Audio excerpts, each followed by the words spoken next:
The patient number 2 is a 26 years patient, is almost the same, a very consumed face, and the patient went to give my face a lift, improve the appearance of the thinness of the face, and soften the nasolabial fold like everybody. So how to do that? How to do that? We need, in this consumed patient, use some material to reestablish the volume here. You don't need a lot of lift because I do not see a very important nasolabial fold or in this corner of the mouth any type of wrinkle or sign of ptosis of tissue. The mandible is good, so now we will plan structurize the frontal part, the lateral maxilla and frontal maxilla with the same half syringe, with the same height prime, high G prime material.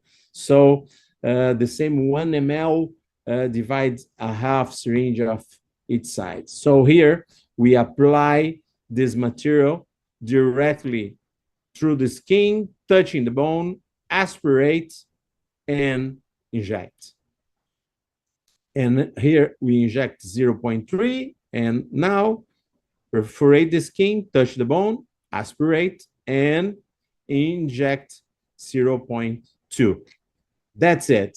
It's a very, very easy procedure and a very, very important procedure. So after that, we plan to inject a Sub-Zygomatic and redesign the superficial fat compartment with lines of retro-injection.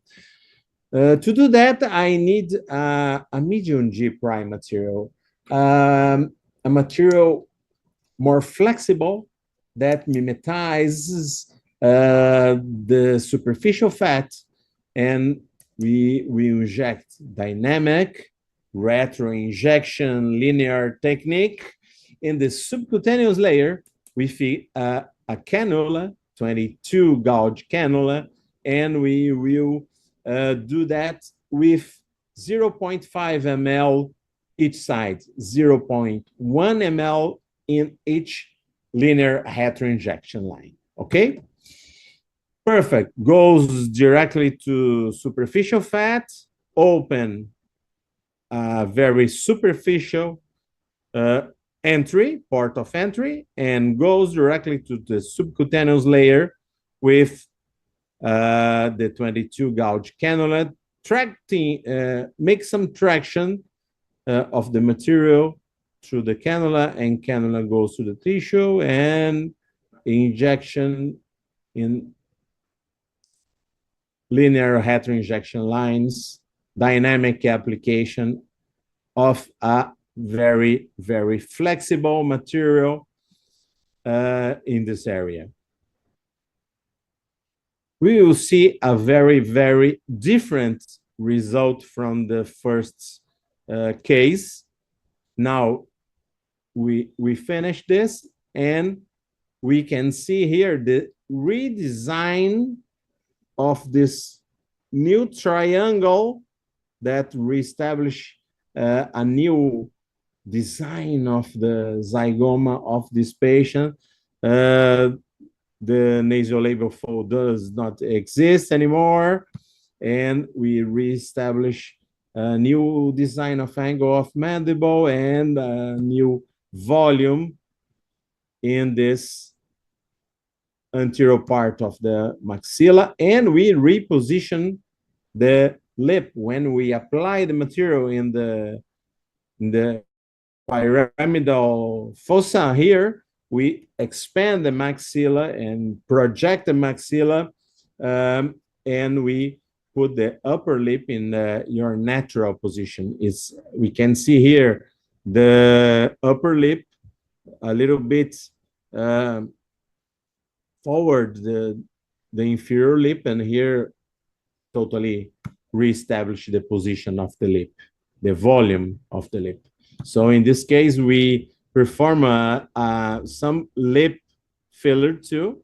It's normally impossible to do only one type of procedure, but uh, in this procedure, we perform a little lip filler too to better result.